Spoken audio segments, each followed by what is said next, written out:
안녕하세요. 크라이프 처치 존 목사입니다. 흔히 작심삼일이라고 말하는데 그런 의미로 오늘이 고비가 될 것 같네요.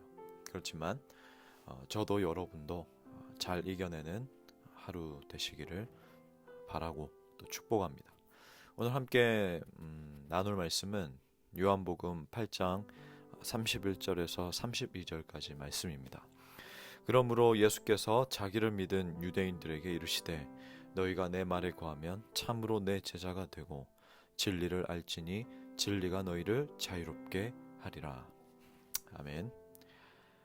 오늘 이 아침에 나눌 주제는 말씀으로 승리하라입니다. 제가 고등학교 시절에 어떤 한 목사님께서 말씀하셨던 것이 아직도 기억에 남습니다.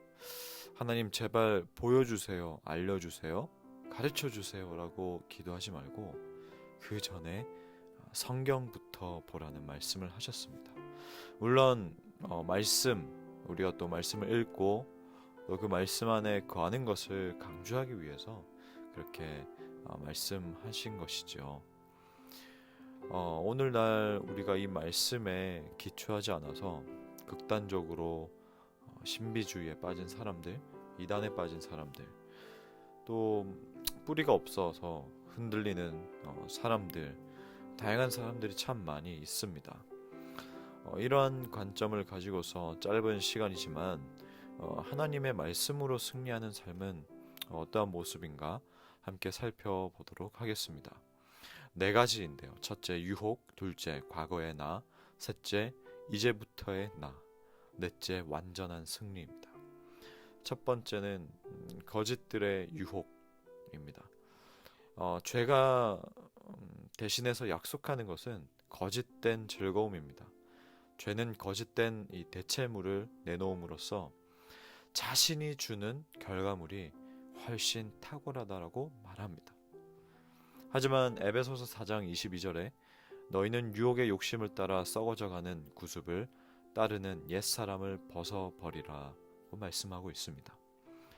허망한 이 욕정을 추구하는 사람들은 빌립보서 3장 19절의 말씀처럼 자신의 부끄러움을 영광으로 삼고 해로운 즐거움에 심취한 사람들이 되어 갑니다. 이 허망한 욕정은 우리를 속이게 되는데 죄악된 생각과 행동이 하나님을 보는 것보다, 하나님 만나는 것보다, 하나님께 예배하는 것보다 더 큰 만족을 준다라고 느끼게 합니다. 그래서 이러한 것들이 계속해서 쌓이고 이러한 것들의 마음을 내어주게 되면 하나님의 진리가 아니라 허망한 욕정을 정당화하여서 이 허망한 욕정이 내 기준이 되고 결국에는 내 영혼이 파탄에 이르게 돼버리는 것이죠. 이러한 유혹과 거짓 속에서 긴장을 풀어버리면 어떠한 결과를 초래하는지 성경의 처음 부분부터 등장합니다. 최초의 인간인 아담과 하와, 그리고 우리가 어릴 적 주일학교 때 너무나도 많이 들었던 삼손과 드릴라 이야기. 하나님께서 이 삼손이 드릴라에게 다 내어주자 그 뒤에 블레셋 사람들이 들이닥치지만 이미 여호와께서 삼손을 떠나버렸다라고 말씀은 기록하고 있습니다. 그리고 에스겔서에 등장하는 이 거짓 선지자들은 이스라엘 백성들에게 이 거짓된 허망한 예언을 함으로써 이스라엘 백성들을 타락의 길로 인도합니다. 이외에도 허망한 욕정과 거짓 때문에 타락의 길로 빠지는 사람들이 참 많이 있었고 또 백성들이 있었고 그 사람으로부터 하나님께서 떠나시는 모습을 우리는 성경에서 많이 볼 수가 있습니다. 그리고 두 번째, 과거의 나입니다. 우리는 이와 같은 거짓과 허망한 욕정들에 맞서서 지금까지 어떻게 대처해왔나 점검해 볼 필요가 있습니다. 어떠한 그리스도인들은 금욕주의를 선택하기도 합니다. 하지만 이 방법은 비성경적이기 때문에 승리할 수가 없습니다. 죄의 힘은 인간의 미천한 의지력으로 이길 수 없기 때문입니다. 혹 만약 이러한 의지력으로 성공을 한다고 하더라도 그 의지를 자신의 자랑거리로 삼게 되며 그 의지의 영광을 돌리게 됩니다. 바로 율법주의자들만 배출하게 된다는 것입니다. 우리가 죄의 힘을 이길 수 있는 것은 오직 하나님의 말씀입니다. 하나님의 말씀을 향한 즐거움과 열정이 이 세대의 허망한 것들을 이길 수 있는 유일한 힘이라는 것이죠. 그렇다면 세 번째로 이제는 어떻게 승리하여야 하는가? 바꿔 말하면 하나님의 말씀으로 승리하기 위해서 어떻게 해야 하는가라고 할 수 있습니다. 그것은 바로 전면전을 선포하라는 겁니다. 신학자 에드 윌치는 이 전면전에 대해서 매우 강한 뉘앙스로 말하는데요. 절제는 겁쟁이들의 것이 아니다. 우리는 절제를 키우고 싶을 때 예수 그리스도를 향한 열정을 기를 뿐 아니라 자신에게는 죄에 대한 증오를 요구한다. 무절제한 욕망에 대해 취할 수 있는 유일한 태도는 전면전을 선포하는 것이다. 전쟁은 우리 감각을 예민하게 한다. 나뭇가지가 흔들리거나 나뭇잎이 부스럭거리는 소리만 들려도 전투 자세를 취한다. 누가 기침만 해도 칼을 뽑을 준비를 한다. 며칠씩 잠을 거의 또는 전혀 못 잤더라도 전쟁은 경계를 늦출 수 없게 한다. 우리는 이 죄와의 전면전을 선포해야 하고 언제든 싸울 태도를 취해야 합니다. 제가 속해 있었던 이 부대에서 부대 좌우명이 Fight Tonight이라는 말이었는데 오늘 밤 당장 싸워도 이길 수 있다라는 의미였습니다. 이것은 사람을 향해서 싸울 태도를 행동하자라는 뜻이 아니라 우리 자아 속에 있는 죄와 타협하기를 원하는 모든 충동에 대한 폭력을 말하는 것입니다. 좀 더 풀어서 말한다면 우리의 모든 동력과 우리를 사로잡는 어떤 사람에게는 기호식품이 될 수도 있고요. 어떤 사람에게는 물질이 될 수도 있고 어떤 사람에게는 사람들의 칭찬도 될 수 있고 인정도 될 수 있고 명예도 될 수 있고 절제하지 못하는 그 어떤 음식들도 될 수 있고 어쨌든 다양한 욕망거리들이 있다라는 겁니다. 우리가 하나님을 믿는다라는 것은 그저 세상과 타협하고서 지금의 상태에 안주해 사는 그런 믿음이 아닙니다. 예수님이 진리가 너희를 자유케 하리라 라고 말씀하셨을 때 의미하신 것은 아무런 싸움 없이 얻어지는 자유가 아닙니다. 그 의미는 영혼에서 벌어지는 자유의 전쟁에서 진리가 반드시 승리하리라는 것을 뜻하고 있습니다. 기독교는 전쟁입니다. 기독교는 액세서리가 아닙니다. 마치 액세서리와도 같은 신앙을 한다면 그저 고상한 사람들의 교양 있는 사람들을 위한 종교라면 그 기독교는 이미 죽은 것과도 같은 것입니다. 그것은 깨어있고 준비하는 신앙이 아니라 이미 죽어버린 신앙인 것이죠. 베드로는 이렇게 말했습니다. 베드로전서 2장 11절 사랑하는 자들아 거류민과 나그네 같은 너희를 권하노니 영혼을 거스려 싸우는 육체의 정욕을 제어하라. 정말 우리가 그리스도인이 된다는 것은 우리 영혼이 위험에 처해 있다는 사실을 자각하는 것이라고 생각합니다. 우리가 하나님을 믿는다는 것은 생사를 건 싸움과 같다라는 것을 말씀드리고 싶습니다.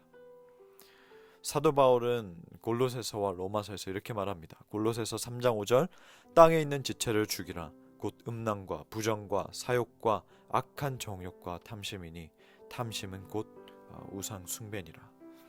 로마서 8장 13절 영으로서 몸의 행실을 죽이면 살리니. 보면 골로새서와 로마서 모두 죽이라고 말하고 있습니다.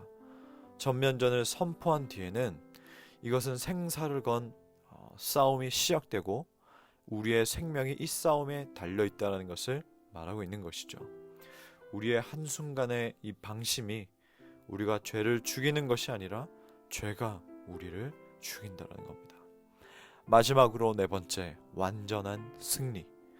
명국의 청교도들 가운데 가장 위대한 사상가이자 신학자인 존 오웬이라는 신학자가 있습니다. 그의 가장 유명한 저작 가운데 존 오웬의 죄죽이기라는 책이 있습니다. 이 책은 로마서 8장 13절에 너희가 육신대로 살면 반드시 죽을 것이로되 영으로서 몸의 행실을 죽이면 살리니, 이 한 구절에 대한 해설책입니다. 이 책에서 그리스도의 십자가는 중심 메시지이며 죄를 죽이는 하나님의 말씀의 능력이다, 이것은 중심되고 자유롭게 하는 진리다라고 말합니다. 이 책의 일부분을 읽어드리면서 마무리를 하도록 하겠습니다.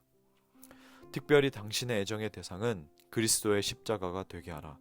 그리스도의 십자가는 내주하는 죄의 모든 일을 좌절시키는데 탁월한 효과가 있기 때문이다. 내게는 우리 주 예수 그리스도의 십자가 외에 결코 자랑할 것이 없으니 그리스도로 말미암아 세상이 나를 대하여 십자가에 못 박히고 내가 또한 세상을 대하여 그러하니라. 그는 그리스도의 십자가를 영화롭게 하고 기뻐했다. 그의 마음은 십자가 위에 있었다. 그 결과 십자가가 그의 위에 세상을 못 박았으며 따라서 세상은 죽었고 더 이상 갈망의 대상이 되지 못했다. 죄의 모든 유혹과 즐거움이 세상에서 사라졌다. 마음이 그리스도의 십자가로 채워지면 이 모든 것들에 대해 죽고 이것들을 바라지 않게 된다. 더 이상 이것들이 아름다워 보이거나 즐거워 보이거나 멋있어 보이지 않는다. 다시 한번 그는 이렇게 말한다. 십자가가 나를 세상에 대하여 못 박았다. 나의 마음과 애정과 갈망이 이런 모든 것들에 대해 죽게 만들었다. 십자가는 부패한 정욕과 애정을 뿌리 뽑고 정욕을 채우려고 육을 위하여 육의 필요를 공급하는 그 어떤 원칙도 남겨두지 않는다. 그러므로 악을 위한 자리가 없도록 그리스도의 십자가로 당신의 마음을 채우고자 노력하라.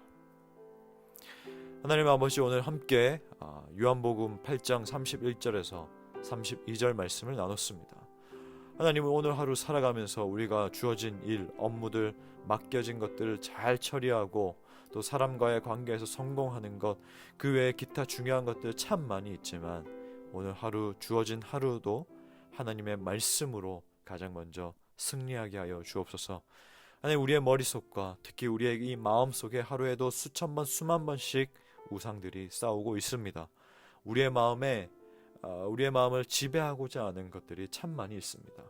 우리가 눈으로 보는 것들, 귀로 듣는 것들로 인하여서 우리 마음의 가운데에 차지하려고 하는 것들이 참 많이 있습니다. 유혹이 많습니다. 미혹이 많습니다.